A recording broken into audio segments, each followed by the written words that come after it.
Price the lord brothers and sisters. ನಾವು ಈ ಭಾಗದಲ್ಲಿ ಗಮನಿಸುವಂತದ್ದು ಪವಿತ್ರಾತ್ಮನ ದೀಕ್ಷಾ ಸ್ನಾನ.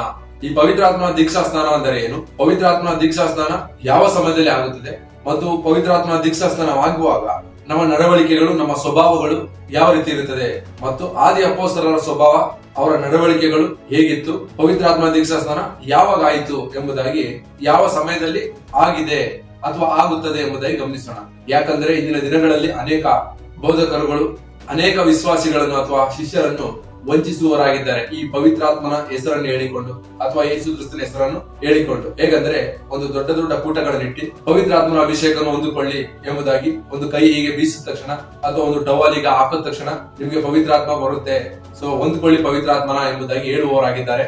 ಅದೇ ರೀತಿಯಾಗಿ ಅನೇಕ ವಿಶ್ವಾಸಿಗಳು, ಶಿಷ್ಯರು ಅದನ್ನು ನಂಬಿ ನಾವು ಪವಿತ್ರಾತ್ಮನಿಂದ ತುಂಬಲ್ಪಟ್ಟೋ, ನಾವು ಪವಿತ್ರಾತ್ಮ ಭರಿತರಾಗಿದ್ದೇವೆ ಎಂಬುದಾಗಿ ಬಿದ್ದು ಹೊರಳಾಡಿ ಪ್ರಜ್ಞೆ ಇಲ್ಲದವರಾಗಿ ನಡೆದುಕೊಳ್ಳುವವರಾಗಿದ್ದಾರೆ. ಸತ್ಯವೇದದಲ್ಲಿ ಎಲ್ಲಾದರೂ ಈ ರೀತಿ ನಡೆದಿದೆಯೇ ಎಂಬುದಾಗಿ ಸತ್ಯವೇದ ವಾಕ್ಯವನ್ನು ಗಮನಿಸಿ ದೇವರ ವಾಕ್ಯಕ್ಕೆ ಸಾಕ್ಷಿಯಾಗಿ ನಿಲ್ಲೋಣ ಬ್ರದರ್ ಸಿಸ್ಟರ್ಸ್. ನಾ ಇನ್ನೊಂದು ಮನವಿ ಮಾಡುವಂತದ್ದು ಏನೆಂದರೆ, ಈ ವಿಡಿಯೋವನ್ನು ಸಂಪೂರ್ಣವಾಗಿ ನೋಡಿ ಆ ನಂತರ ಇದರ ಬಗ್ಗೆ ನೀವು ಸಂಶಯ ಇರುವುದಾದರೆ ಕರೆ ಮಾಡಿ ತಿಳಿಸಬಹುದು ಅಥವಾ ವಾಟ್ಸ್ಆಪ್ ಮುಖಾಂತರ ಸಂದೇಶವನ್ನು ಕಳಿಸಬಹುದು. ಯಾಕಂದ್ರೆ ನಾನು ಪವಿತ್ರಾತ್ಮನು ಇಲ್ಲ ಎಂಬುದಾಗಿ ಹೇಳ್ತಾ ಇಲ್ಲ, ಪವಿತ್ರಾತ್ಮನು ಇದ್ದಾರೆ. ಆ ಪವಿತ್ರಾತ್ಮನು ಯಾವ ಸಮಯದಲ್ಲಿ ಬರ್ತಾರೆ, ಪವಿತ್ರಾತ್ಮ ಇರೋದಾದ್ರೆ ಯಾವ ರೀತಿ ನಾವು ನಡ್ಕೊಳ್ತೇವೆ, ಈಗ ಇರುವಂತಹ ವಿಶ್ವಾಸಿಗಳು, ಶಿಷ್ಯರು, ಬೋಧಕರು ಯಾವ ರೀತಿ ನಡ್ಕೊಳ್ತಿದ್ದಾರೆ, ಇವೆಲ್ಲ ದೇವರ ವಾಕ್ಯಕ್ಕೆ ಅನುಗುಣವಾಗಿದೆಯಾ, ವಿರೋಧವಾಗಿದೆಯಾ ಎಂಬುದಾಗಿ ನಾವು ಗಮನಿಸಲಿಕ್ಕಿದ್ದೇವೆ ಬ್ರದರ್ ಸಿಸ್ಟರ್ಸ್. ಯಾಕಂದ್ರೆ ಕಳೆದ ಭಾಗ ಪಾಸ್ಟರ್ ಎಂಬುದಾಗಿ ಕರೆಸಿಕೊಳ್ಳಬಾರದು ಎಂಬುದಾಗಿ ಒಂದು ವಿಡಿಯೋವನ್ನು ಮಾಡಿದಾಗ ಅನೇಕರು ಹೇಳುವಂತದ್ದು, ಬ್ರದರ್ ಸತ್ಯವೇದದಲ್ಲಿ ಬರೆಯಲ್ಪಟ್ಟಿದೆ ಪಾಸ್ಟರ್ ಎಂಬುದಾಗಿ. ಹೌದು, ಬರೆಯಲ್ಪಟ್ಟಿದೆ ಬ್ರದರ್ ಸಿಸ್ಟರ್ಸ್. ಪಾಸ್ಟರ್ ಅಂದ್ರೆ ಕನ್ನಡದಲ್ಲಿ ಸಭಾ ಪಾಲಕನು, ಉಪದೇಶಕನು ಎಂಬುದಾಗಿ ಬರೆಯಲ್ಪಟ್ಟಿದೆ. ಅದನ್ನೇ ಇಂಗ್ಲಿಷ್ ಅಲ್ಲಿ ಪಾಸ್ಟರ್ ಎಂಬುದಾಗಿ ಕರೆಯುವಂತದ್ದು. ಸೊ ಸತ್ಯವೇದ ವಾಕ್ಯದ ಪ್ರಕಾರ ಪಾಸ್ಟರ್ ಎಂಬುದಾಗಿ ಕರೆಸಿಕೊಳ್ಳಬಾರದು, ಆದರೆ ಒಬ್ಬ ಬೋಧಕನಾಗಿ, ನಾಯಕನಾಗಿ, ಸೇವಕನಾಗಿ, ಪಾಸ್ಟರ್ ಆಗಿ ಕೆಲಸವನ್ನು ಮಾಡಬೇಕೇ ಹೊರತು ನಾನು ಬಿಷಪ್, ನಾನು ಫಾದರ್, ನಾನು ರೆವರೆಂಟ್, ನಾನು ಮೋಸ್ಟ್ ರೆವರೆಂಟ್, ನೀವು ನನ್ನನ್ನು ಅದೇ ರೀತಿ ಕರಿಬೇಕು, ನನಗೆ ನೀವು ಗೌರವವನ್ನು ಸಲ್ಲಿಸಬೇಕು ಎಂಬುದಾಗಿ ಅಲ್ಲ. ಬದಲಿಗೆ ಯೇಸು ಕ್ರಿಸ್ತರು ಬಂದು ಯಾವ ರೀತಿಯಾಗಿ ಮಾದರಿ ಜೀವಿತವನ್ನು ತೋರಿಸಿದರೋ ಅದೇ ರೀತಿಯಾಗಿ ಒಬ್ಬೊಬ್ಬ ಸೇವಕನು ಕೂಡ ತಗ್ಗಿಸಿಕೊಂಡು ಮಾದರಿ ಜೀವಿತವನ್ನು ತೋರಿಸುವನಾಗಿರ್ಬೇಕು ಎಂಬುದನ್ನು ಸ್ಪಷ್ಟವಾಗಿ ತಿಳಿದಿರಬೇಕು. ಸರಿ, ಈ ಭಾಗವನ್ನು ಗಮನಿಸೋಣ. ಪವಿತ್ರಾತ್ಮನ ಅಭಿಷೇಕ ಅಂದರೆ ಏನು ಎಂಬುದಾಗಿ. ಅದಕ್ಕಾಗಿ ಮೊದಲನೇ ವಾಕ್ಯ ಮತ್ತಾಯನು ಬರೆದ ಸುವಾರ್ತೆ 3ನೇ ಅಧ್ಯಾಯ 11ನೇ ವಚನ. ನಾನಂತೂ ನಿಮ್ಮ ಮನಸ್ಸು ತಿರುಗಿಕೊಳ್ಳಬೇಕೆಂಬುದಕ್ಕೆ ನಿಮಗೆ ನೀರಿನಲ್ಲಿ ಸ್ನಾನ ಮಾಡಿಸುತ್ತೇನೆ, ಆದರೆ ನನ್ನ ಹಿಂದೆ ಬರುವವನು ನನಗಿಂತ ಶಕ್ತನು, ಆತನ ಕೆರಗಳನ್ನು ಹೊರಲಿಕ್ಕೂ ನಾನು ಯೋಗ್ಯನಲ್ಲ. ಆತನು ಪವಿತ್ರಾತ್ಮನಲ್ಲಿಯೂ ಬೆಂಕಿಯಲ್ಲಿಯೂ ನಿಮಗೆ ಸ್ನಾನ ಮಾಡಿಸುವನು. ಆಮೇನ್. ಆಮೇನ್. ಈ ವಾಕ್ಯವನ್ನು ಸ್ಪಷ್ಟವಾಗಿ ನಾವು ಧ್ಯಾನಿಸುವಾಗ ಸ್ನಾನಿಕನಾದ ಯೋಹಾನನು ಹೇಳುವಂತ ಮಾತು, ನಾನು ನಿಮಗೆ ನೀರಿನ ದೀಕ್ಷಾವನ್ನು ಕೊಡ್ತೇನೆ, ಆದರೆ ನನ್ನ ಹಿಂದೆ ಬರುವಾತನು ನನಗಿಂತಲೂ ಶಕ್ತನು, ಆತನ ಕೆರಗಳ ಭಾರವನ್ನು ಬಿಚ್ಚುವುದಕ್ಕೆ ನನಗೆ ಯೋಗ್ಯತೆ ಇಲ್ಲ. ಆತನು ಅಂದ್ರೆ ಯೇಸು ಕ್ರಿಸ್ತನು ನಿಮಗೆ ಪವಿತ್ರಾತ್ಮನಲ್ಲಿಯೂ ಬೆಂಕಿಯಲ್ಲೂ ನಿಮಗೆ ದೀಕ್ಷಾ ಸ್ನಾನ ಮಾಡಿಸುವನು ಎಂಬುದಾಗಿ ಹೇಳುವವರಾಗಿದ್ದಾರೆ. ಸೊ ಈ ಪವಿತ್ರಾತ್ಮನ ದೀಕ್ಷಾ ಸ್ನಾನ ಅಂದ್ರೆ ಏನು, ಬೆಂಕಿಯ ದೀಕ್ಷಾ ಸ್ನಾನ ಅಂದರೆ ಏನು ಎಂಬುದಾಗಿ ಗಮನಿಸೋಣ. ಸೊ ನಮಗೆಲ್ಲರೂ ಗೊತ್ತಿರೋ ಪ್ರಕಾರ ನೀರಿನ ದೀಕ್ಷಾ ಸ್ನಾನ ನಮಗೆ ಮೊದಲೇ ಸ್ಪಷ್ಟವಾಗಿ ತಿಳಿದಿದೆ, ಅಂದ್ರೆ ಕರ್ತನಾದ ಯೇಸು ಕ್ರಿಸ್ತನ ಹೆಸರಿನಲ್ಲೇ ದೀಕ್ಷಾ ಸ್ನಾನವನ್ನು ತೆಗೆದುಕೊಳ್ಳಬೇಕು ಎಂಬುದಾಗಿ ಅಲ್ವಾ. ಮತ್ತಾಯನು ಬರೆದ ಸುವಾರ್ತೆ 28ನೇ ಅಧ್ಯಾಯ 19ನೇ ವಚನದಲ್ಲಿ ಬರೆಯಲ್ಪಟ್ಟಿರುವ ಪ್ರಕಾರ ತಂದೆ, ಮಗ, ಪವಿತ್ರಾತ್ಮನ ಹೆಸರಿನಲ್ಲಿ, ಅಂದರೆ ಅಪೊಸ್ತಲರ ಕೃತ್ಯಗಳು 2ನೇ ಅಧ್ಯಾಯ 38ನೇ ವಚನ ಪ್ರಕಾರ ಆ ಹೆಸರು ಯೇಸು ಕ್ರಿಸ್ತನು. ಆ ಯೇಸು ಕ್ರಿಸ್ತನ ಹೆಸರಿನಲ್ಲೇ ದೀಕ್ಷಾ ಸ್ಥಾನವನ್ನು ತೆಗೆದುಕೊಳ್ಳಬೇಕು, ಆಗಲೇ ನಮಗೆ ಪಾಪ ಪರಿಹಾರ ಆಗುವಂತದ್ದು ಎಂಬುದಾಗಿ ಮೊದಲೇ ತಿಳಿದಿದ್ದೇವೆ. ಸರಿ, ಈಗ ಈ ಭಾಗದಲ್ಲಿ ಮುಖ್ಯವಾಗಿ ಪವಿತ್ರಾತ್ಮನಲ್ಲಿಯೂ ದೀಕ್ಷಾ ಸ್ನಾನ ಎಂಬುದಾಗಿ ಬರೆಯಲ್ಪಟ್ಟಿದೆ. ಈ ಪವಿತ್ರಾತ್ಮನ ದೀಕ್ಷಾ ಸ್ನಾನ ಅಂದರೆ ಏನು, ಈ ಪವಿತ್ರಾತ್ಮನ ದೀಕ್ಷಾ ಸ್ನಾನ ಆಗುವಂತದ್ದು ಯಾವಾಗ, ಈ ಪವಿತ್ರಾತ್ಮ ದೀಕ್ಷಾನ ಆಗುವಾಗ ನಾವು ಯಾವ ರೀತಿಯಾಗಿ ರಿಯಾಕ್ಟ್ ಮಾಡ್ತೇವೆ, ಅಂದ್ರೆ ನಮ್ಮ ಸ್ವಭಾವ ಯಾವ ರೀತಿ ಇರುತ್ತೆ, ಆದಿ ಅಪೊಸ್ತಲರ ಸ್ವಭಾವ ಯಾವ ರೀತಿ ಇತ್ತು, ಅಥವಾ ಹಳೆ ಒಡಂಬಡಿಕೆಯಲ್ಲಿದ್ದಂತ ದೇವರ ಸೇವಕರ ಸ್ವಭಾವ ಯಾವ ರೀತಿ ಇತ್ತು, ಅಂದ್ರೆ ನಡವಳಿಕೆಗಳು ಯಾವ ರೀತಿ ಇತ್ತು, ಈಗ ಇರುವಂತಹ ದೊಡ್ಡ ದೊಡ್ಡ ಸೇವಕರು ಅಥವಾ ಬೋಧಕರು, ದೊಡ್ಡ ದೊಡ್ಡ ಸಭೆಗಳ ವಿಶ್ವಾಸಿಗಳ ಅಥವಾ ಬೋಧಕರ ನಡವಳಿಕೆಗಳು ಯಾವ ರೀತಿ ಇದೆ ಪವಿತ್ರಾತ್ಮನು ಬಂದಂತ ಸಮಯದಲ್ಲಿ ಎಂಬುದಾಗಿ ಗಮನಿಸೋಣ. ನಾವು ಈಗ ಗಮನಿಸಿದಂತ ಮತ್ತಾಯನು ಬರೆದ ಸುವಾರ್ತೆ 3ನೇ ಅಧ್ಯಾಯ 11ನೇ ವಚನದಲ್ಲಿ ಬರೆಯಲ್ಪಟ್ಟಿರುವಂತಹ ವಚನವು ಲೂಕನ ಬರೆದ ಸುವಾರ್ತೆ 3ನೇ ಅಧ್ಯಾಯ 16ನೇ ವಚನದಲ್ಲೂ ಸಹ ಬರೆಯಲ್ಪಟ್ಟಿದೆ. ಸರಿ, ನಾವು ಮುಖ್ಯವಾಗಿ ತಿಳ್ಕೊಳ್ಬೇಕಾಗಿರುವಂತದ್ದು, ಪವಿತ್ರಾತ್ಮನು ಬರುವುದಾದರೆ ನಾವು ಬಲವನ್ನು ಹೊಂದುತ್ತೇವೆ. ಅಂದರೆ ಅಪೊಸ್ತಲರ ಕೃತ್ಯಗಳು 1ನೇ ಅಧ್ಯಾಯ 8ನೇ ವಚನದ ಪ್ರಕಾರವಾಗಿ ನೀವು ಬಲವನ್ನು ಹೊಂದಿ ಯೆರೂಸಲೇಮು, ಯೂದಾಯ, ಸಮಾರ್ಯ ಸೀಮೆಗಳಲ್ಲಿ ಸಾಕ್ಷಿಗಳಾಗಿರಬೇಕು ಎಂಬುದಾಗಿ ಬರೆಯಲ್ಪಟ್ಟಿದೆ. ಆದರೆ ಇಂದಿನ ದಿನಗಳಲ್ಲಿ ಪವಿತ್ರಾತ್ಮನು ಬರುವಾಗ ಎಲ್ಲರೂ ಬಿದ್ದು ಹೊರಳಾಡಿ ತಮ್ಮ ಮೇಲೆ ಜ್ಞಾನವೇ ಇಲ್ಲದವರಾಗಿ, ಮೈ ಮೇಲೆ ಪ್ರಜ್ಞೆ ಇಲ್ಲದವರಾಗಿ ಒದ್ದಾಡುವವರಾಗಿದ್ದಾರೆ. ಯಾವುದು ಸತ್ಯ? ಸೊ ಇನ್ನು ಕೆಲವು ವಾಕ್ಯಗಳಿವೆ. ಈಗ ಮಾಡ್ತಾ ಇರುವಂತ ಈ ನಡವಳಿಕೆಗಳು ಸತ್ಯನ, ನಿಜವಾಗೂ ಇದು ಪವಿತ್ರಾತ್ಮನ, ಅಥವಾ ಸತ್ಯವೇದದಲ್ಲಿ ಪವಿತ್ರಾತ್ಮನ ಯಾವ ರೀತಿಯಾಗಿ ಬಂದಿದ್ದಾರೆ, ಸೇವಕರು ಅಂದ್ರೆ ದೇವರ ಸೇವಕರು ಯಾವ ರೀತಿ ನಡೆದುಕೊಂಡಿದ್ದಾರೆ ಎಂಬುದಾಗಿ ವಾಕ್ಯವನ್ನು ಗಮನಿಸೋಣ. ಅದಕ್ಕಾಗಿ ವಚನ 2ನೇ ಪೂರ್ವಕಾಲ ವೃತ್ತಾಂತ 20ನೇ ಅಧ್ಯಾಯ ವಚನ 14ರಿಂದ 15. ಆಗ ಆ ಸಮೂಹದೊಳಗೆ ಆಸಾಫನ ವಂಶದವನಾದ ಲೇವಿಯನು ಮತ್ಯಾನನಿಗೆ ಹುಟ್ಟಿದ ಯೇಗಿಯೇಲನ ಮರಿಮಗನು ಬೇನಾಯನ ಮೊಮ್ಮಗನು ಜೆಕರ್ಯನ ಮಗನು ಆದ ಯೆಹಜೇಲನ ಮೇಲೆ ಯೆಹೋವನ ಆತ್ಮವು ಬಂದಿತು. ಅವನು ಎಲ್ಲ ಯೆಹೂದರೇ, ಯೆರೂಸಲೇಮಿನವರೇ, ಅರಸನಾದ ಯೆಹೋಷಾಫಾಟನೇ, ಯೆಹೋವನು ಹೇಳುವುದನ್ನು ಕೇಳಿರಿ. ಈ ಮಹಾಸಮೂಹದ ನಿಮಿತ್ತವಾಗಿ ಕಳವಳಗೊಳ್ಳಬೇಡಿರಿ, ಹೆದರಬೇಡಿರಿ. ಯುದ್ಧವು ನಿಮ್ಮದಲ್ಲ, ದೇವರದೇ. ಆಮೇನ್. ಆಮೇನ್.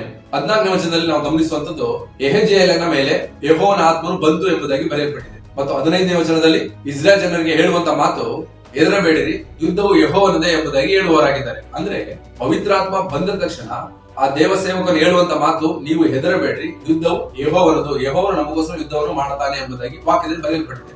ಆದರೆ ಇಂದಿನ ದಿನಗಳಲ್ಲಿ ದೊಡ್ಡ ದೊಡ್ಡ ಸಭೆಗಳಲ್ಲಿ ಅಥವಾ ಚರ್ಚ್ಗಳಲ್ಲಿ ಬೋಧಕರು ಅಥವಾ ವಿಶ್ವಾಸಿಗಳು ಮಾಡುವಂತ ಕೆಲಸ ಯಾವ ರೀತಿ ಇರುತ್ತೆ ಅಂದ್ರೆ, ಪವಿತ್ರಾತ್ಮನು ಬಂತು ಅಂತ ಹೇಳಿದ ತಕ್ಷಣ ನೀವು ಹೊಂದ್ಕೊಳ್ಳಿ ಎಂಬುದಾಗಿ ಹೇಳಿದ ಕೂಡಲೇ ಅನೇಕ ವಿಶ್ವಾಸಿಗಳು ಬಿದ್ದು ಒದ್ದಾಡಿ ಉರುಳಾಡಿ ತಮ್ಮ ಮೈ ಮೇಲೆ ಜ್ಞಾನವೇ ಇಲ್ಲದ ರೀತಿಯಾಗಿ ಬಿದ್ದು ಒದ್ದಾಡುವವರಾಗಿದ್ದಾರೆ. ಯಾವುದು ಸತ್ಯ? ಸತ್ಯವೇದದಲ್ಲಿ ಪವಿತ್ರಾತ್ಮ ಭರಿತರಾಗಿ ನಡೆದಿರುವಂತ ವಾಕ್ಯಗಳು ಸತ್ಯನಾ? ಇಂದಿನ ದಿನಗಳಲ್ಲಿ ಅನೇಕ ಬೋಧಕರು ವಿಶ್ವಾಸಿಗಳು ಶಿಷ್ಯರು ಮಾಡುವುದು ಸತ್ಯನಾ ಎಂಬುದಾಗಿ ನಿಮ್ಮನ್ನು ನೀವು ಯೋಚನೆ ಮಾಡಿ ತಿಳ್ಕೊಳ್ಳಿ ಬ್ರದರ್ ಸಿಸ್ಟರ್ಸ್. ನಾವು ಯೋಹಾನ ಬರೆದ ಸುವಾರ್ತೆ 16ನೇ ಅಧ್ಯಾಯ 13ನೇ ವಚನವನ್ನು ಗಮನಿಸುವಾಗ, ಸತ್ಯದ ಆತ್ಮನು ಬಂದಾಗ ನಿಮ್ಮನ್ನು ನಡೆಸಿಕೊಂಡು ಹೋಗಿ ಸಕಲ ಸತ್ಯದಲ್ಲಿ ನಡೆಸುತ್ತಾನೆ ಎಂಬುದಾಗಿ ಬರೆಯಲ್ಪಟ್ಟಿದೆ ಹೊರತು ನಿಮ್ಮನ್ನು ಸತ್ಯದ ಆತ್ಮನು ಬಂದು ಕೆಳಗಡೆ ಬೀಳಿಸಿ ಉರುಳಾಡಿಸಿ ಒದ್ದಾಡಿಸಿ ನಿಮ್ಮನ್ನು ಪ್ರಜ್ಞೆ ತಪ್ಪುವ ಹಾಗೆ ಮಾಡುತ್ತಾನೆ ಎಂಬುದಾಗಿ ಬರೆಯಲಿಲ್ಲ ಎಂಬುದನ್ನು ಸ್ಪಷ್ಟವಾಗಿ ತಿಳಿದಿರುವ ಬ್ರದರ್ ಸಿಸ್ಟರ್ಸ್. ಸರಿ, ಇನ್ನೊಂದು ವಾಕ್ಯವನ್ನು ಗಮನಿಸೋಣ. ಅಪೊಸ್ತಲರ ಕೃತ್ಯಗಳು 6ನೇ ಅಧ್ಯಾಯ 10ನೇ ವಚನ. ಅವನ ಮಾತಿನಲ್ಲಿ ಕಂಡುಬಂದ ಜ್ಞಾನವನ್ನು ಪವಿತ್ರಾತ್ಮ ಶಕ್ತಿಯನ್ನು ಎದುರಿಸಲಾರದೆ ಹೋದರು. ಆಮೇನ್. ಆಮೇನ್.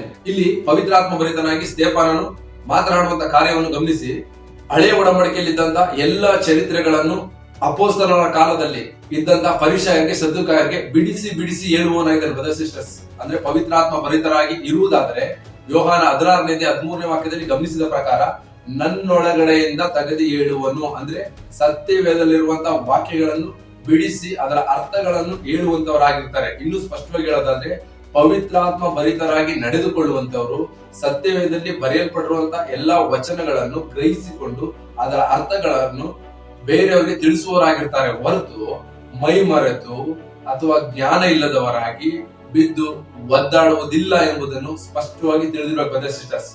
ಇನ್ನು ಕೆಲವರು ಈ ಪವಿತ್ರಾತ್ಮನ ಬಗ್ಗೆ ಕೇಳೋದಾದ್ರೆ, ಪವಿತ್ರಾತ್ಮನ ಪಾರಿವಾಳ ಎಂಬುದಾಗಿ ಒಂದು ಫೋಟೋವನ್ನು ಇಟ್ಕೊಳ್ಳುವವರಾಗಿದ್ದಾರೆ ಅಥವಾ ಒಂದು ಚಿತ್ರಗಳನ್ನು ಮಾಡಿಕೊಳ್ಳುವವರಾಗಿದ್ದಾರೆ. ಇನ್ನು ಕೆಲವರು ಪವಿತ್ರಾತ್ಮನ ಬಗ್ಗೆ ವರ್ಣಿಸುವಂತ ಸಮಯದಲ್ಲಿ ಪಾರಿವಾಳವನ್ನು ತೋರಿಸುವವರಾಗಿದ್ದಾರೆ. ಆದರೆ ಅದರ ಉದ್ದೇಶ ಏನು? ಪವಿತ್ರಾತ್ಮನು ಪಾರಿವಾಳ ಎಂಬುದಾಗಿ. ಸೊ ಇದಕ್ಕೆ ವಾಕ್ಯವನ್ನು ಕೇಳೋದವರು ಹೇಳುವಂತದ್ದು, ಸತ್ಯದಲ್ಲಿ ಬರೆಯಲ್ಪಟ್ಟಿದೆ ಬ್ರದರ್, ಪವಿತ್ರಾತ್ಮ ಪಾರಿವಾಳ ಎಂಬುದಾಗಿ ಹೇಳುವವರಾಗಿದ್ದಾರೆ. ಅದು ಸತ್ಯನಾ ಎಂಬುದಾಗಿ ವಾಕ್ಯವನ್ನು ಗಮನಿಸೋಣ. ಮತ್ತಾಯನ ಬರೆದ ಸುವಾರ್ತೆ 3ನೇ ಅಧ್ಯಾಯ 16ನೇ ವಚನ. ಯೇಸು ಸ್ನಾನ ಮಾಡಿಸಿಕೊಂಡ ಕೂಡಲೇ ನೀರಿನಿಂದ ಮೇಲಕ್ಕೆ ಬರಲು ಇಗೋ, ಆತನಿಗೆ ಆಕಾಶವು ತೆರೆಯಿತು ಮತ್ತು ದೇವರ ಆತ್ಮ ಪಾರಿವಾಳದ ಹಾಗೆ ಇಳಿದು ತನ್ನ ಮೇಲೆ ಬರುವುದನ್ನು ಕಂಡನು. ಆಮೇನ್. ಆಮೇನ್. ಈ ವಾಕ್ಯದಲ್ಲಿ ಬರೆಯಲ್ಪಟ್ಟಿರುವಂತದ್ದು, ಯೇಸು ಕ್ರಿಸ್ತನು ಸ್ನಾನಿಕನಾದ ಯೋಹಾನನ ಕೈಯಿಂದ ದೀಕ್ಷಾ ಸ್ನಾನವನ್ನು ತೆಗೆದುಕೊಂಡು ಮೇಲಕ್ಕೆ ಬರುವಾಗ ಪವಿತ್ರಾತ್ಮನು ಪಾರಿವಾಳದ ಹಾಗೆ ಯೇಸು ಕ್ರಿಸ್ತನ ಮೇಲೆ ಇಳಿದು ಬರುವುದನ್ನು ನಾವು ಗಮನಿಸಬಹುದು. ಅರ್ಥ ಮಾಡ್ಕೊಳ್ಳಿ, ಪವಿತ್ರಾತ್ಮನು ಯೇಸು ಕ್ರಿಸ್ತನ ಮೇಲೆ ಪಾರಿವಾಳದ ಹಾಗೆ ಇಳಿದು ಬಂದಿದ್ದಾನೆ ಹೊರತು ಪಾರಿವಾಳ ಇಳಿದು ಬರಲಿಲ್ಲ ಎಂಬುದನ್ನು ಸ್ಪಷ್ಟವಾಗಿ ತಿಳಿದಿರಬೇಕು ಬ್ರದರ್ ಸಿಸ್ಟರ್ಸ್. ಸೊ ಈ ವಾಕ್ಯವನ್ನು ಅನೇಕರು ತಮ್ಮ ಶಾರೀರಿಕವಾಗಿ ಯೋಚನೆ ಮಾಡಿಕೊಂಡು ಪವಿತ್ರಾತ್ಮ ಪಾರಿವಾಳದಾಗೆ ಇಳಿದು ಬಂದಿದೆ, ಅದಕ್ಕೆ ಪಾರಿವಾಳ ರೂಪವನ್ನು ಇಟ್ಟುಕೊಂಡಿದ್ದೇವೆ ಎಂಬುದಾಗಿ ಅವರ ಕ್ರಿಯೆ ಮುಖಾಂತರವಾಗಿ ತೋರಿಸುವವರಾಗಿದ್ದಾರೆ. ಇನ್ನು ಕೆಲವರು ಇದನ್ನು ಯಾವ ರೀತಿ ತಗೊಂಡಿದ್ದಾರೆ ಅಂದ್ರೆ, ಟ್ರಿನಿಟಿ ಇದೆ, ಅಂದ್ರೆ ತ್ರಯೇಕ ಬೋಧನೆ ಇದೆ. ನೋಡಿ, ತಂದೆ ಪರಲೋಕದಲ್ಲಿ ಮಾತಾಡ್ತಿದ್ದಾರೆ, ಇಲ್ಲಿ ಯೇಸು ಕ್ರಿಸ್ತರು ದೀಕ್ಷಾಸ್ನಾನವನ್ನು ತೆಗೆದುಕೊಳ್ತಾ ಇದ್ದಾರೆ, ಪವಿತ್ರಾತ್ಮನ ಪಾರಿವಾಳದಾಗಿ ಇಳಿದು ಬಂದಿದ್ದಾರೆ. ನೋಡಿ, ಇಲ್ಲಿ ಟ್ರಿನಿಟಿ ತ್ರಯೇಕ ದೇವರಿದ್ದಾರೆ ಎಂಬುದಾಗಿ ಉಪದೇಶ ಮಾಡುವವರಾಗಿದ್ದಾರೆ. ಆದರೆ ಬ್ರದರ್ ಸಿಸ್ಟರ್ಸ್ ಅರ್ಥ ಮಾಡ್ಕೋಬೇಕು, ಈ ವಾಕ್ಯವು ಬರೆಯಲ್ಪಟ್ಟಿರುವಂತದ್ದು ಟ್ರಿನಿಟಿ ಇದೆ ಎಂಬುದಕ್ಕೋಸ್ಕರವೋ ಅಥವಾ ಇಲ್ಲಿ ಪಾರಿವಾಳ ರೂಪವನ್ನು ಮಾಡ್ಕೊಳ್ಬೇಕು ಎಂಬುದಕ್ಕೋಸ್ಕರವೋ ಅಲ್ಲ. ಇಲ್ಲಿ ಬರೆಯಲ್ಪಟ್ಟಿರುವಂತಹ ವಚನ ಯೋಹಾನನಿಗೆ ತೋರಿಸುವುದಕ್ಕೋಸ್ಕರ, ಸೂಚನೆಗೋಸ್ಕರ ಪವಿತ್ರಾತ್ಮನು ಪಾರಿವಾಳದಾಗಿ ಇಳಿದು ಬಂದಿದ್ದಾರೆ. ಹೇಗೆ ಎಂಬುದಾಗಿ ನೀವು ಗಮನಿಸೋದಾದ್ರೆ, ಯೋಹಾನ ಬರೆದ ಸುವಾರ್ತೆ 1ನೇ ಅಧ್ಯಾಯ ವಚನ 30ರಿಂದ 33ವರೆಗೂ ನೀವು ಗಮನಿಸುವಾಗ 30ನೇ ವಚನದಲ್ಲಿ ಯೋಹಾನನು ಅಂದ್ರೆ ಸ್ನಾನಿಕನಾದ ಯೋಹಾನನು ಯೇಸು ಕ್ರಿಸ್ತನ ಬಗ್ಗೆ ಹೇಳುವವರಾಗಿರ್ತಾರೆ. ಮತ್ತು 31ನೇ ವಚನದಲ್ಲಿ ನನಗೂ ಆತನ ಗುರುತಿರಲಿಲ್ಲ, ಅಂದ್ರೆ ನನಗೂ ಯೇಸು ಕ್ರಿಸ್ತನ ಗುರುತಿರಲಿಲ್ಲ, ನಾನು ನೀರಿನಿಂದ ದೀಕ್ಷಾಸ್ನಾನವನ್ನು ಮಾಡಿಸುವನಾಗಿದ್ದೇನೆ ಎಂಬುದಾಗಿ ಹೇಳಿ 32ನೇ ವಚನದಲ್ಲಿ ಹೇಳುವಂತದ್ದು ನನಗೂ ಆತನ ಗುರುತಿರಲಿಲ್ಲ, ಆದರೆ ನೀರಿನ ದೀಕ್ಷಾ ಸ್ನಾನವನ್ನು ಯಾರಿಗೆ ನಾನು ಮಾಡುತ್ತೇನೋ ಆ ಸಮಯದಲ್ಲಿ ಯಾರ ಮೇಲೆ ಪವಿತ್ರಾತ್ಮನು ಪಾರಿವಾಳದಾಗೆ ಇಳಿದು ಬರುತ್ತದೋ ಅವರೇ ಕ್ರಿಸ್ತನು ಎಂಬುದಾಗಿ ನನ್ನನ್ನು ಕಳುಹಿಸಿಕೊಟ್ಟವರು ಹೇಳಿ ಕಳುಹಿಸಿದ್ದಾರೆ ಎಂಬುದಾಗಿ ಸ್ನಾನಿಕನಾದ ಯೋಹಾನನು ಹೇಳುವವರಾಗಿದ್ದಾರೆ. ಅರ್ಥ ಮಾಡ್ಕೊಳ್ಳಿ, ಯೋಹಾನನು ಕೂಡ ಯೇಸು ಕ್ರಿಸ್ತನೇ ಮೆಸ್ಸಿಯನ್ ಎಂಬುದಾಗಿ ತಿಳಿಯದೇ ಇರುವ ಕಾರಣದಿಂದ ಯಾರ ಮೇಲೆ ಅಂದ್ರೆ ಯೇಸು ಕ್ರಿಸ್ತನ ಮೇಲೆ ಪಾರಿವಾಳದ ಹಾಗೆ ಪವಿತ್ರಾತ್ಮನು ಇಳಿದು ಬರುವಂತಹ ಸಮಯದಲ್ಲಿ ನೋಡಿ ತಿಳ್ಕೊಳ್ಬೇಕು ಯೋಹಾನನು ಎಂಬುದಕ್ಕೋಸ್ಕರವೇ ಅಲ್ಲಿ ಸೂಚಿತವಾಗಿರುವಂತದ್ದು. ಈ ಪ್ರವಾದನೆ ವಾಕ್ಯ ಎಲ್ಲಿ ಬರೆಯಲ್ಪಟ್ಟಿದೆ ಅಂದ್ರೆ ಜಕಾರಿಯ 2ನೇ ಅಧ್ಯಾಯ 6ನೇ ವಚನದಲ್ಲಿ ಸ್ಪಷ್ಟವಾಗಿ ಬರೆಯಲ್ಪಟ್ಟಿದೆ ಬ್ರದರ್ ಸಿಸ್ಟರ್ಸ್. ಸೊ ನೀವು ಆ ವಾಕ್ಯವನ್ನು BSI ಬೈಬಲ್ ಹುಡುಕೋದು ಸಿಗೋದಿಲ್ಲ, ಕಿಂಗ್ ಜೇಮ್ಸ್ ವರ್ಷನ್ ನಲ್ಲಿ ಹುಡುಕೋದಾದ್ರೆ ಆ ವಚನ ನಿಮಗೆ ಸಿಗುವಂತದ್ದಾಗಿರ್ತದೆ. ಇದರ ಸಂಪೂರ್ಣ ಅರ್ಥ ಯೇಸು ಕ್ರಿಸ್ತನ ಮೇಲೆ ಪಾರಿವಾಳದ ಹಾಗೆ ಪವಿತ್ರಾತ್ಮನು ಇಳಿದು ಬಂದಿರುವಂತದ್ದು ಸ್ನಾನಿಕನಾದ ಯೋಹಾನನಿಗೆ ಸೂಚಿಸುವುದಕ್ಕೋಸ್ಕರವೇ ಹೊರತು ಮತ್ತೇನು ಅಲ್ಲ ಎಂಬುದನ್ನು ಸ್ಪಷ್ಟವಾಗಿ ತಿಳಿದಿರಬೇಕು.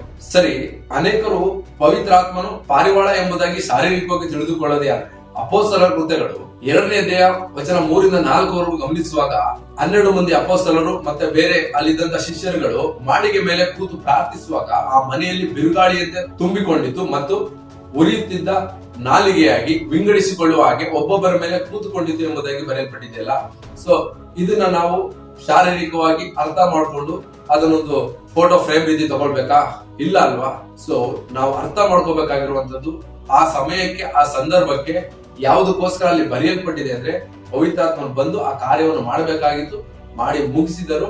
ಆ ನಂತರ ಮುಂದೆ ಬರುವಂತಹ ವಾಕ್ಯಗಳನ್ನು ನಾವು ಗಮನಿಸುವಾಗ ಅಪೊಸ್ತಲರ ಮೇಲೆಯೂ ಮತ್ತು ಅಪೊಸ್ತಲರು ಮತ್ತೊಬ್ಬರಿಗೆ ದೀಕ್ಷಾ ಸ್ನಾನವನ್ನು ಕೊಡುವಂತ ಸಮಯದಲ್ಲಿಯೂ ಪವಿತ್ರಾತ್ಮನು ಇಳಿದು ಬಂದಿದ್ದಾರೆ. ಆ ಸಮಯದಲ್ಲಿ ಯಾವ ರೀತಿ ನಡ್ಕೊಂಡಿದ್ದಾರೆ ಎಂಬುದನ್ನು ನಾವು ಗಮನಿಸೋಣ ಬ್ರದರ್ ಸಿಸ್ಟರ್ಸ್. ಸರಿ, ಈಗ ಮುಖ್ಯವಾದ ಇನ್ನೊಂದು ವಿಷಯ ಏನಪ್ಪಾ ಅಂದ್ರೆ ಪವಿತ್ರಾತ್ಮನು ಬರುವಂತದ್ದು ಯಾವ ಸಮಯದಲ್ಲಿ?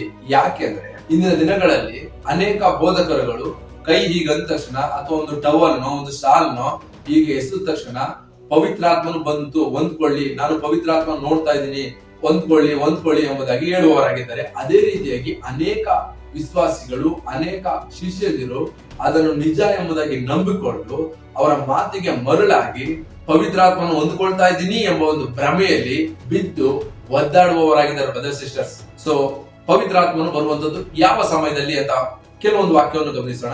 ಅಪೊಸ್ತಲರ ಕೃತ್ಯಗಳು 19ನೇ ಅಧ್ಯಾಯ ವಚನ 5ರಿಂದ 6. ಅವರು ಆ ಮಾತನ್ನು ಕೇಳಿ ಕರ್ತನಾದ ಯೇಸುವಿನ ಹೆಸರಿನಲ್ಲಿ ದೀಕ್ಷಾಸ್ನಾನ ಮಾಡಿಸಿಕೊಂಡರು. ಪೌಲನು ಅವರ ಮೇಲೆ ಕೈಗಳನ್ನಿಡಲು ಪವಿತ್ರಾತ್ಮ ವರವು ಅವರ ಮೇಲೆ ಬಂತು. ಅವರು ನಾನಾ ಭಾಷೆಗಳನ್ನಾಡಿದರು, ಪ್ರವಾದಿಸಿದರು. ಆಮೇನ್. ಆಮೇನ್. ನೋಡಿ, 5ನೇ ವಚನದಲ್ಲಿ ಬರೆಯಲ್ಪಟ್ಟಿದೆ ಕರ್ತನಾದ ಯೇಸು ಕ್ರಿಸ್ತನ ಹೆಸರಿನಲ್ಲಿ ದೀಕ್ಷಾವನ್ನು ತೆಗೆದುಕೊಂಡಿದ್ದಾರೆ. 6ನೇ ವಚನದಲ್ಲಿ ಪವಿತ್ರಾತ್ಮ ಭರಿತರಾದರು ಎಂಬುದಾಗಿ ಬರೆಯಲ್ಪಟ್ಟಿದೆ.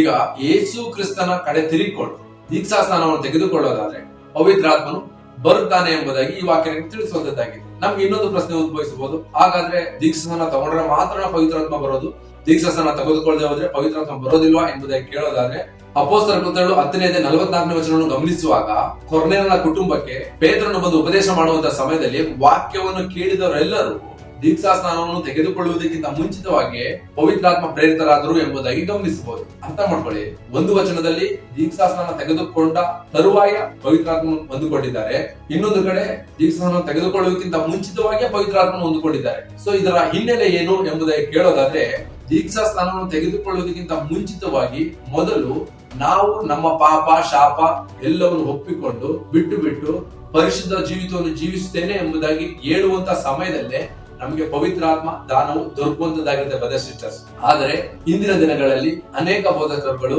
ಅನೇಕ ವಿಶ್ವಾಸಿಗಳು ತಿಳಿದುಕೊಂಡಿರೋದು ಏನಂದ್ರೆ ಮ್ಯೂಸಿಕ್ ಅನ್ನು ಜೋರಾಗಿ ಕೊಟ್ರೆ, ಡ್ರಮ್ಸ್ ಜೋರಾಗಿ ಹೊಡೆದ್ರೆ, ಜೋರಾಗಿ ಹಾಡು ಹೇಳಿದ್ರೆ, ಕುಣಿದಾಡಿದ್ರೆ, ಅನ್ಯ ಭಾಷೆ ಆಡಿದ್ರೆ ಪವಿತ್ರಾತ್ಮ ಬರುತ್ತೆ ಎಂಬುದಾಗಿ ಹೇಳಿಕೊಳ್ಳುವವರಾಗಿದ್ದಾರೆ ಅಥವಾ ತಿಳಿದುಕೊಳ್ಳುವವರಾಗಿದ್ದಾರೆ. ಆದ್ರೆ ಸತ್ಯವೇದ ವಾಕ್ಯ ಹೇಳ್ತಾ ಇದೆ, ದೇವರ ವಾಕ್ಯ ಕೇಳುತ್ತಿರುವಂತಹ ಸಮಯದಲ್ಲೇ, ದೇವರ ವಾಕ್ಯ ಹೇಳುವಂತದ್ದು ದೇವರ ವಾಕ್ಯವನ್ನು ಕೇಳುವಂತಹ ಸಮಯದಲ್ಲೇ ಪವಿತ್ರಾತ್ಮ ಹೊಂದ್ಕೊಳ್ತೀರಾ ಎಂಬುದಾಗಿ, ದೀಕ್ಷಾನ ತೆಗೆದುಕೊಳ್ಳುವಂತ ಇರುವಂತಹ ಸಮಯದಲ್ಲೇ ಪವಿತ್ರಾತ್ಮ ಹೊಂದ್ಕೊಳ್ತಾರೆ ಎಂಬುದಾಗಿ. ಯಾವುದು ಸರಿ ಯಾವುದು ತಪ್ಪು ಎಂಬುವಂತದ್ದು ನಿಮಗೂ ನಮಗೂ ಕೊಡಲ್ಪಟ್ಟಿರುವಂತಹ ಸತ್ಯವೇದದಲ್ಲಿ ಬರೆಯಲ್ಪಟ್ಟಿದೆ ಬ್ರದರ್ ಸಿಸ್ಟರ್ಸ್. ಒಮ್ಮೆ ಅಪೊಸ್ತಲರ ಕೃತ್ಯಗಳು 17ನೇ ವಚನದ ಪ್ರಕಾರ ಬೆರೋಯ ಪಟ್ಟಣದ ರೀತಿಯಾಗಿ ಒಂದು ಸಲ ಸತ್ಯವಾದ ವಾಕ್ಯವನ್ನು ಹುಡುಕಿ ಓದಿ ಸ್ಪಷ್ಟವಾಗಿ ತಿಳಿದು ವಾಕ್ಯಕ್ಕೆ ಸಾಕ್ಷಿಯಾಗಿ ನಿಲ್ಲಿ ಬ್ರದರ್ ಸಿಸ್ಟರ್ಸ್. ಸರಿ, ಇನ್ನು ಕೆಲ ಉಪದೇಶಕರು, ಶಿಷ್ಯರುಗಳು, ವಿಶ್ವಾಸಿಗಳು ಮಾಡುವಂತದ್ದು ಏನಂದ್ರೆ, ಒಂದು ತಿಂಗಳಲ್ಲಿ 2 ಕಡೆ ಕೂಟ ಇಟ್ರೆ ಒಂದು ಕೂಟದಲ್ಲಿ ಪವಿತ್ರಾತ್ಮೆಯನ್ನು ತುಂಬಲ್ಪಟ್ಟಿರ್ತಾರೆ. ಸೊ ಅದಾದ ನಂತರ ಇನ್ನೊಂದು ಸಮಯದಲ್ಲಿ ಇನ್ನೊಂದು ಕೂಟ ಇಟ್ಟಾಗ ಅಲ್ಲೂ ಕೂಡ ಪವಿತ್ರಾತ್ಮ ತುಂಬಲ್ಪಟ್ಟೆ ಎಂಬುದಾಗಿ ಅಲ್ಲೂ ಬಿದ್ದು ಒದ್ದಾಡುವವರಾಗಿರ್ತಾರೆ. ಹಾಗಾದ್ರೆ ಒಂದು ತಿಂಗಳಲ್ಲಿ ಒಂದು 15 ದಿವಸಕ್ಕಿಂತ ಮೊದಲು ಪವಿತ್ರಾತ್ಮ ತುಂಬಲ್ಪಟ್ಟಿರುವಂತಹ ಪವಿತ್ರಾತ್ಮ ಏನಾಯ್ತು? ಯಾಕೆ ಈ ಕ್ವಶನ್ ನಾನು ಕೇಳ್ತಾ ಇದ್ದೀನಿ ಅಂದ್ರೆ, ಅನೇಕ ಕಡೆ ಈ ರೀತಿಯಾದ ವಂಚನೆ ಬೋಧನೆ ಸ್ಟಾರ್ಟ್ ಆಗಿದೆ ಬ್ರದರ್ ಸಿಸ್ಟರ್ಸ್. ಈಗಿನಿಂದಲ್ಲ, ತುಂಬಾ ವರ್ಷಗಳಿಂದನೇ ಇದೆ. ಸೊ ಈ ಒಂದು ತಿಂಗಳಲ್ಲಿ ಒಂದು 2 ಕಡೆ ಕೂಟ ಇಟ್ಟರೆ ಸ್ವಲ್ಪ ಜನರು ಪವಿತ್ರಾತ್ಮ ತುಂಬಲ್ಪಟ್ಟಿರ್ತಾರೆ. ಸೊ ಆ ಕೂಟ ಮುಗಿದು ಒಂದು 15 ದಿವಸ ಆದ ತಕ್ಷಣ ಇನ್ನೊಂದ್ ಕಡೆ ಕೂಟ ಇಟ್ಟಾಗ ಇನ್ನೊಂದು ಆ ಜಾಗಕ್ಕೆ ಈ ಪವಿತ್ರಾತ್ಮ ತುಂಬಲ್ಪಟ್ಟಿರೋರು ಹೋದ್ರೆ ಮತ್ತೆ ಪವಿತ್ರಾತ್ಮ ತುಂಬಲ್ಪಡ್ತಾರೆ. ಈಗ ಪವಿತ್ರಾತ್ಮನು ಪದೇ ಪದೇ ಖಾಲಿ ಆಗ್ತಾರೆ. ಇದಕ್ಕೆ ಸತ್ಯವಾದ ವಾಕ್ಯವನ್ನು ಗಮನಿಸಿ ತಿಳಿದುಕೊಳ್ಳೋಣ. ಯೋಹಾನ 7ನೇ ಅಧ್ಯಾಯ ವಚನ 37ರಿಂದ 39. ಜಾತ್ರೆಯ ಮಹಾದಿವಸವಾದ ಕಡೇ ದಿನದಲ್ಲಿ ಯೇಸು ನಿಂತುಕೊಂಡು, ಯಾವನಿಗಾದರೂ ನೀರಡಿಕೆಯಾಗಿದ್ದರೆ ಅವನು ನನ್ನ ಬಳಿಗೆ ಬಂದು ಕುಡಿಯಲಿ. ನನ್ನನ್ನು ನಂಬಿದವನು ಹೊಟ್ಟೆಯೊಳಗಿಂದ ಶಾಸ್ತ್ರದಲ್ಲಿ ಹೇಳಿರುವ ಪ್ರಕಾರ ಜೀವಕರವಾದ ನೀರಿನ ಹೊಳೆಗಳು ಹರಿಯುವವು ಎಂದು ಕೂಗಿ ಹೇಳಿದನು. ಇದನ್ನು ಯೇಸು ತನ್ನನ್ನು ನಂಬಿದವರ ಹೊಂದಲಿರುವ ಪವಿತ್ರಾತ್ಮ ವರವನ್ನು ಕುರಿತು ಹೇಳಿದನು. ಆತನು ಇನ್ನೂ ತನ್ನ ಮಹಿಮೆಯ ಪದವಿಯನ್ನು ಹೊಂದದೇ ಇದ್ದ ಕಾರಣ ಪವಿತ್ರಾತ್ಮ ವರವು ಇನ್ನೂ ಬಂದಿದ್ದಿಲ್ಲ. ಆಮೇನ್. ಆಮೇನ್. ಯೇಸು ಕ್ರಿಸ್ತರು ಹೇಳುವಂತ ಮಾತು 37ನೇ ವಚನದಲ್ಲಿ, ಯಾವನಿಗಾದರೂ ನೀರಡಿಕೆ ಆಗಿದ್ದರೆ ಅವನು ನನ್ನ ಬಳಿಗೆ ಬಂದು ಕುಡಿಯಲಿ ಎಂಬುದಾಗಿ ಹೇಳ್ತಾ ಇದ್ದಾರೆ. ಈ 38ನೇ ವಚನ ನಾವು ಗಮನಿಸುವಾಗ ಆ ನೀರು ಅವನೊಳಗಡೆ ಉಕ್ಕುವಂತ ಹೊರತೆಯಾಗಿದೆ ಎಂಬುದಾಗಿ ಬರೆಯಲ್ಪಟ್ಟಿದೆ. ಈ ನೀರು ಯಾವುದು ಅಂತ ಕೇಳೋದಾದ್ರೆ 39ನೇ ವಚನದಲ್ಲಿ ಪವಿತ್ರಾತ್ಮನು ಎಂಬುದಾಗಿ ಬರೆಯಲ್ಪಟ್ಟಿದೆ. ಈ ಪವಿತ್ರಾತ್ಮನು ನಮ್ಮೊಳಗಡೆ ಇರುವುದಾದರೆ ಉಕ್ಕುವಂತ ಹೊರತೆಯಾಗಿರುತ್ತದೆ ಎಂಬುದಾಗಿ. ಅಂದ್ರೆ ಒಂದು ಸಲ ನಮ್ಮಲ್ಲಿ ಪವಿತ್ರಾತ್ಮ ಬಂದ್ರೆ ಅದು ಉಕ್ಕುವಂತ ಹೊರತೆ ಆಗಿರುತ್ತದೆ ಎಂಬುದಾಗಿ ಬರೆಯಲ್ಪಟ್ಟಿದೆ. ಈಗ ತಿಂಗಳು ಖಾಲಿ ಆಗ್ತಾ ಇದೆ, ತಿಂಗಳಿಗೂ ತುಂಬಲ್ಪಡಬೇಕು ಎಂಬುದಾಗಿ ಈಗ ಇರುವಂತ ಉಪದೇಶಕರ ಪ್ರಕಾರ ನೋಡೋದಾದ್ರೆ ಅದು ನಿಜವಾಗೂ ಪವಿತ್ರಾತ್ಮನ? ನಿಮ್ಮ ನೀವೇ ಯೋಚನೆ ಮಾಡಿ ತಿಳ್ಕೊಳ್ಳಿ ಬ್ರದರ್ ಸಿಸ್ಟರ್ಸ್. ಯಾಕಂದ್ರೆ ವಚನ ಹೇಳ್ತಾ ಇದೆ, ಪವಿತ್ರಾತ್ಮನು, ನಿಜವಾದ ಪವಿತ್ರಾತ್ಮನು ಉಕ್ಕುವಂತ ಹೊರತೆ ಆಗಿರುತ್ತದೆ ಎಂಬುದಾಗಿ. ಆದ್ರೆ ಇಂದಿನ ದಿನಗಳಲ್ಲಿ ಉಪದೇಶಕರು ಹೇಳುವಂತದ್ದು, ವಿಶ್ವಾಸಿಗಳು ಹೇಳುವಂತದ್ದು ಪವಿತ್ರಾತ್ಮ ಖಾಲಿ ಆಗುವಂತದ್ದು ಎಂಬುದಾಗಿ. ಯಾವುದು ಸತ್ಯ? ಸರಿ, ಇಲ್ಲಿವರೆಗೂ ನಾವು ಗಮನಿಸಿದಂತದ್ದು ಪವಿತ್ರಾತ್ಮನು ಬರುವಂತದ್ದು ದೀಕ್ಷಾಸ್ನಾನದ ಮುಖಾಂತರವಾಗಿ ಅಥವಾ ವಾಕ್ಯವನ್ನು ಕೇಳುವಂತ ಸಮಯದಲ್ಲಿ ಪವಿತ್ರಾತ್ಮನು ನಮ್ಮೊಳಗಡೆ ಪ್ರವೇಶ ಮಾಡುವವರಾಗಿರ್ತಾರೆ. ಮತ್ತು ಪವಿತ್ರಾತ್ಮನು ಬಂದ್ರೆ ಅದು ಉಕ್ಕುವಂತ ಹೊರತೆ ಆಗಿರುತ್ತದೆ. ಮತ್ತು ಪವಿತ್ರಾತ್ಮನು ಬಂದ್ರೆ ಸ್ಟೇಫಾನ ರೀತಿಯಾಗಿ ವಾಕ್ಯದ ರಹಸ್ಯಗಳನ್ನು ಹೇಳುವಂತದ್ದಾಗಿರುತ್ತದೆ. ಅಥವಾ ಇನ್ನು ಕೆಲವು ವಾಕ್ಯಗಳನ್ನು ಗಮನಿಸುವಾಗ ಪವಿತ್ರಾತ್ಮನು ಬಂದ್ರೆ ಪ್ರವಾದಿಸುವಂತದ್ದಾಗಿರುತ್ತದೆ, ಮುಂದಾಗುವಂತ ಕಾರ್ಯಗಳನ್ನು ತಿಳಿಸುವಂತದ್ದಾಗಿರುತ್ತದೆ ಎಂಬುದಾಗಿ ಗಮನಿಸಿದೆವು. ಮತ್ತು ಪವಿತ್ರಾತ್ಮನು ಸಕಲ ವಿಷಯದಲ್ಲೂ ಸತ್ಯದ ಕಡೆಗೆ ನಡೆಸುತ್ತದೆ ಎಂಬುದಾಗಿ ಸಹ ನಾವು ಗಮನಿಸಿದೆವು. ಆದ್ರೆ ಇಂದಿನ ದಿನಗಳಲ್ಲಿ ಪವಿತ್ರಾತ್ಮನು ಬಂದ್ರೆ ಎಲ್ಲರೂ ಬಿದ್ದು ಹೋಗುವವರಾಗಿದ್ದಾರೆ. ಹಾಗಾದ್ರೆ ಇದು ಪವಿತ್ರಾತ್ಮನ ದುರಾತ್ಮನ? ವಾಕ್ಯವನ್ನು ಗಮನಿಸೋಣ ಬ್ರದರ್ ಸಿಸ್ಟರ್ಸ್. ಮಾರ್ಕ 1ನೇ ಅಧ್ಯಾಯ 26ನೇ ವಚನ. ಆ ದೆವ್ವವು ಅವನನ್ನು ಒದ್ದಾಡಿಸಿ ಅಬ್ಬರಿಸಿ ಕೂಗಿ ಬಿಟ್ಟು ಹೋಯಿತು. ಆಮೇಲೆ ಈ ವಾಕ್ಯ ಹೇಳುವಂತದ್ದು ಆ ದೆವ್ವವು ಒದ್ದಾಡಿಸಿ ಅಬ್ಬರಿಸಿ ಬಿಟ್ಟು ಹೋಯಿತು ಎಂಬುದಾಗಿ. ಈಗ ಇಲ್ಲಿ ದುರಾತ್ಮ ಒಬ್ಬ ಮನುಷ್ಯನಿಗೆ ಹಿಡ್ಕೊಂಡು ಬೀಳಿಸಿ ಒದ್ದಾಡಿಸಿ ಅಬ್ಬರಿಸಿ ಹೋಗುವಂತದ್ದಾಗಿದೆ. ಇದು ದುರಾತ್ಮ ಬೀಳಿಸುವಂತದ್ದು, ಒದ್ದಾಡಿಸುವಂತದ್ದು ಎಂಬುದಾಗಿ ಸತ್ಯವೇದ ಬರೆಯಲ್ಪಟ್ಟಿದೆ ಬ್ರದರ್ ಸಿಸ್ಟರ್ಸ್. ಹಾಗಾದ್ರೆ ಪವಿತ್ರಾತ್ಮನು ಸ್ಥಿರಪಡಿಸ್ತಾನೆ, ಬಲಪಡಿಸ್ತಾನೆ, ದುರಾತ್ಮನು ಬೀಳಿಸ್ತಾನೆ. ಹಾಗಾದ್ರೆ ಇಂದಿನ ದಿನಗಳಲ್ಲಿ ನೋಡ್ತಾ ಇರುವಂತ ಅನೇಕ ವಿಶ್ವಾಸಿಗಳು, ಅನೇಕ ಉಪದೇಶಕರುಗಳು ಬೀಳುವಂತದ್ದು, ಬೀಳಿಸುವಂತದ್ದು ನೋಡೋದಾದ್ರೆ ಸತ್ಯವೇದ ಹೇಳ್ತಾ ಇದೆ ಇವರನ್ನು ನೋಡಿ ದುರಾತ್ಮ ಎಂಬುದಾಗಿ. ಬ್ರದರ್ ಸಿಸ್ಟರ್ಸ್, ಇದು ನಾನು ಹೇಳುವಂತ ಮಾತಲ್ಲ, ಸತ್ಯವೇದಲ್ಲಿರುವಂತ ವಚನ. ಇನ್ನೊಂದು ವಚನವನ್ನು ಗಮನಿಸೋಣ. ಮಾರ್ಕ 9ನೇ ಅಧ್ಯಾಯ 26ನೇ ವಚನ. ಆಗ ಅದು ಅಬ್ಬರಿಸಿ ಅವನನ್ನು ಒದ್ದಾಡಿಸಿ ಬಿಟ್ಟು ಹೋಯಿತು. ಆ ಹುಡುಗನು ಸತ್ತಾಗಿ ಬಿದ್ದಿದ್ದರಿಂದ ಬಹುಜನರು ಸತ್ತು ಹೋದ ಅಂದರು. ಆಮೇನ್. ಆಮೇನ್. ಈ ವಾಕ್ಯದಲ್ಲಿ ಆ ಹುಡುಗನನ್ನು ಒದ್ದಾಡಿಸಿ ಬಿಟ್ಟು ಹೋಯಿತು, ಆ ಹುಡುಗನು ಸತ್ತಾಗಿ ಬಿದ್ದಿದ್ದರು ಎಂಬುದಾಗಿ ಬರೆಯಲ್ಪಟ್ಟಿದೆ. ಗಮನಿಸಿ, ಸತ್ಯವೇದ ಹೇಳ್ತಾ ಇದೆ ದೆವ್ವವು ಆ ಹುಡುಗನನ್ನು ಒದ್ದಾಡಿಸಿ ಸತ್ತ ರೀತಿಯಲ್ಲಿ, ಬಿದ್ದಿರುವ ರೀತಿಯಾಗಿ ಬಿಟ್ಟು ಹೋಗುವಂತದ್ದಾಗಿದೆ. ಇವತ್ತಿನ ದಿನಗಳಲ್ಲಿ ನಾವು ನೋಡೋದಾದ್ರೆ ಸೇಮ್ ಇದೇ ರೀತಿಯಾಗಿ ನಡೀತಾ ಇದೆ. ಪವಿತ್ರಾತ್ಮ ಬಂತು ಎಂಬುದಾಗಿ ಹೇಳಿ ಹೊಂದಿಕೊಂಡು ಕೂಗಿ ಕಿರ್ಚಾಡಿ ಮೈ ಮೇಲೆ ಜ್ಞಾನವೇ ಇಲ್ಲದ ರೀತಿಯಾಗಿ ಬಿದ್ದು ತಮ್ಮ ಬಟ್ಟೆಗಳ ಮೇಲೆ ಕೂಡ ಜ್ಞಾನವೇ ಇರೋದಿಲ್ಲ ಬ್ರದರ್ ಸಿಸ್ಟರ್ಸ್. ನೀವು ನೋಡೇ ಇರ್ತೀರಾ. ಸೊ ಅದನ್ನ ವಿವರಣೆ ಮಾಡಿ ಹೇಳುವಂತ ಅವಶ್ಯಕತೆ ಇಲ್ಲ. ಸೊ ಆ ರೀತಿಯಾಗಿ ಬಿದ್ದು ಒದ್ದಾಡಿ ಅವ್ರಿಗೆ ಜ್ಞಾನವೇ ಇಲ್ಲದ ರೀತಿಯಾಗಿ ಬಿದ್ದಿರ್ತಾರೆ. ಸೊ ಈ ರೀತಿಯಾಗಿರುವಂತದನ್ನ ನೋಡಿ ದೇವರು ವಾಕ್ಯ ಹೇಳ್ತಾ ಇದೆ, ದೆವ್ವ ಈ ರೀತಿಯಾಗಿ ಮಾಡುವಂತದ್ದು ಎಂಬುದಾಗಿ. ಸೊ ಹಾಗಾದ್ರೆ ಸತ್ಯವೇದದ ವಾಕ್ಯದ ಪ್ರಕಾರ ಪವಿತ್ರಾತ್ಮ ಅಂದ್ರೆ ಧೈರ್ಯ ಕೊಡುವಂತದ್ದು, ಬಲ ಕೊಡುವಂತದ್ದು, ವಾಕ್ಯದ ರಹಸ್ಯಗಳನ್ನು ಹೇಳುವಂತದ್ದು. ದುರಾತ್ಮ ಅಂದ್ರೆ ಬೀಳಿಸುವಂತದ್ದು, ಒದ್ದಾಡಿಸುವಂತದ್ದು, ಮೈ ಮೇಲೆ ಪ್ರಜ್ಞೆ ಇಲ್ಲದ ಹಾಗೆ ಮಾಡಿ ಸತ್ತ ಹಾಗೆ ಬೀಳಿಸುವಂತದ್ದು ದುರಾತ್ಮ ಎಂಬುದಾಗಿ. ಆದ್ರೆ ಇಲ್ಲಿವರೆಗೂ ಸತ್ಯವೇದದಲ್ಲಿ ಗಮನಿಸಿದ ಪ್ರಕಾರ ಆದ್ರೆ ಪವಿತ್ರಾತ್ಮನು ಬರುವಾಗ ಧೈರ್ಯವುಳ್ಳವರಾಗಿ, ವಾಕ್ಚಾತುರ್ಯವುಳ್ಳವರಾಗಿ, ವಾಕ್ಯದ ರಹಸ್ಯಗಳನ್ನು ಹೇಳುವವರಾಗಿ, ಬಲಪಡಿಸುವವರಾಗಿ, ಸಾಕ್ಷಿಗೆ ನಿಲ್ಲುವವರಾಗಿ ನಡೆಯುವವರಾಗಿರ್ತೇವೆ. ಅರ್ಥ ಮಾಡ್ಕೊಳ್ಳಿ ಬ್ರದರ್ಸ್ ಸಿಸ್ಟರ್ಸ್, ಸತ್ಯವೇದ ಹೇಳ್ತಾ ಇದೆ ಒದ್ದಾಡುವಂತದ್ದು, ಬೀಳುವಂತದ್ದು, ಕಿರ್ಚುವಂತದ್ದು, ಸತ್ತ ರೀತಿಯಲ್ಲಿ ಬೀಳುವಂತದ್ದು, ಮೈ ಮರೆಸುವಂತದ್ದು ದೇವರಾತ್ಮನ ಕೆಲಸ ಅಲ್ಲ, ಅಂದ್ರೆ ಪವಿತ್ರಾತ್ಮನ ಕೆಲಸ ಅಲ್ಲ, ಅದು ದುರಾತ್ಮನ ಕೆಲಸ ಎಂಬುದಾಗಿ ಸತ್ಯವೇದ ಹೇಳ್ತಾ ಇದೆ.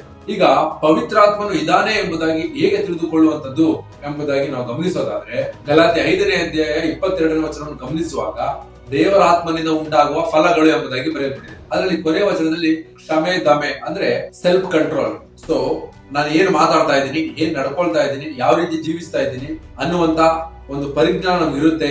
ದೇವರ ಆತ್ಮನು ಇದ್ರೆ ಎಂಬುದಾಗಿ ವಾಕ್ಯ ಬರೆಯಲ್ಪಟ್ಟಿದೆ ಮತ್ತು ಸಮಾಧಾನ ಇರುತ್ತೆ ಎಂಬುದಾಗಿ. ಇಂದಿನ ದಿನಗಳಲ್ಲಿ ದೊಡ್ಡ ದೊಡ್ಡ ಮೀಟಿಂಗ್ ಗಳಲ್ಲಿ, ಕೂಟಗಳಲ್ಲಿ ಪವಿತ್ರಾತ್ಮ ಹೊಂದಿಕೊಳ್ಳಿ, ಪವಿತ್ರಾತ್ಮ ನಿಮ್ಮ ಮಧ್ಯದಲ್ಲಿ ಇದ್ದಾನೆ ಅಂದ ತಕ್ಷಣ ಎಲ್ಲರೂ ಬಿದ್ದು ಮೈ ಮರೆತು ಒದ್ದಾಡಿ ಗಲಿಬಿಲಿಗೆ ಒಳಗಾಗುವವರಾಗಿದ್ದಾರೆ. ಯಾವುದು ಸತ್ಯ?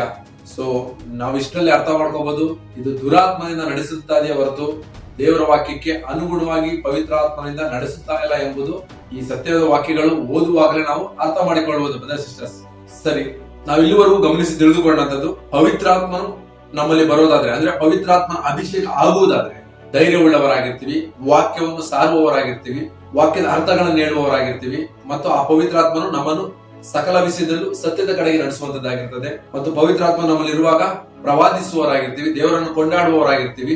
ಮತ್ತು ಪವಿತ್ರಾತ್ಮ ಬರುವಂತದ್ದು ದೀಕ್ಷಾ ಸ್ನಾನವನ್ನು ತೆಗೆದುಕೊಳ್ಳುವಂತ ಸಮಯದಲ್ಲಿ ಮತ್ತು ನಾವು ಪಶ್ಚಾತ್ತಾಪಪಟ್ಟು ದೇವರ ಕಡೆ ತಿರುಗಿಕೊಳ್ಳುವಂತ ಸಮಯದಲ್ಲಿ ಪವಿತ್ರಾತ್ಮ ನಮಗೆ ಬರ್ತಾನೆ ಎಂಬುದಾಗಿ ಇಲ್ಲಿವರೆಗೂ ಅನೇಕ ವಾಕ್ಯಗಳನ್ನು ಗಮನಿಸಿದೆವು. ಮತ್ತು ಬೀಳಿಸುವಂತದ್ದು, ಬೀಳುವಂತದ್ದು, ಜ್ಞಾನ ತಪ್ಪಿಸುವಂತದ್ದು, ಒದ್ದಾಡಿಸುವಂತದ್ದು, ಕಿರ್ಚಿಸುವಂತದ್ದು ದುರಾತ್ಮನು ಎಂಬುದಾಗಿ ಸಹ ನಾವು ಗಮನಿಸಿ ತಿಳಿದುಕೊಂಡೆವು. ಮುಂದೆ ಬರುವಂತಹ ಭಾಗದಲ್ಲಿ ನಾವು ಗಮನಿಸಲಿಕ್ಕಿರುವಂತದ್ದು ಬೆಂಕಿ ಅಭಿಷೇಕ ಅಂದರೆ ಏನು ಎಂಬುದಾಗಿ ಗಮನಿಸೋಣ. ಯಾಕಂದ್ರೆ ಇಂದಿನ ದಿನಗಳಲ್ಲಿ ಅನೇಕ ಬೋಧಕರು ಅನೇಕ ವಿಶ್ವಾಸಿಗಳನ್ನು ಫೈರ್ ಬೆಂಕಿ, ಅಗ್ನಿ, ಹೊಂದ್ಕೊಳ್ಳಿ, ದೇವರಾತ್ಮನು ಬೆಂಕಿಯಾಗಿ ಬಂದಿದ್ದಾನೆ, ಹೊಂದ್ಕೊಳ್ಳಿ ಎಂಬುದಾಗಿ ಹೇಳಿ ವಂಚಿಸುವವರಾಗಿದ್ದಾರೆ. ಆದರೆ ಸತ್ಯವೇದದ ವಾಕ್ಯದ ಪ್ರಕಾರ ಬೆಂಕಿ ಅಂದರೆ ಏನು, ಅಭಿಷೇಕ ಅಂದರೆ ಏನು ಎಂಬುದನ್ನು ಮುಂದೆ ಬರುವಂತ ಭಾಗದಲ್ಲಿ ಗಮನಿಸಿ ತಿಳಿದುಕೊಳ್ಳೋಣ. ಈ ಭಾಗದ ಬಗ್ಗೆ ನಿಮ್ಗೆ ಏನಾದ್ರು ಸಂಶಯ ಇರುವುದಾದರೆ ಸ್ಕ್ರೀನ್ ಮೇಲೆ ಬರುವಂತ ನಂಬರಿಗೆ ಕರೆ ಮಾಡಿ ತಿಳಿಸಬಹುದು ಅಥವಾ ವಾಟ್ಸ್ಆಪ್ ಮುಖಾಂತರ ಸಂದೇಶವನ್ನು ಕಳಿಸಬಹುದು. ಇಲ್ಲಿವರೆಗೂ ವಾಕ್ಯದ ಅರ್ಥಗಳನ್ನು ತಿಳಿಸಿಕೊಡ್ತಾ ಬರ್ತಾ ಇರುವಂತ ನಮ್ಮ ಕರ್ತನಾದ ಯೇಸು ಕ್ರಿಸ್ತನಿಗೆ ಸ್ತುತಿ, ಘನತೆ, ಗೌರವಗಳು ಆತನೊಬ್ಬನಿಗೆ ಸಲ್ಲಲಿ. ಆಮೇನ್.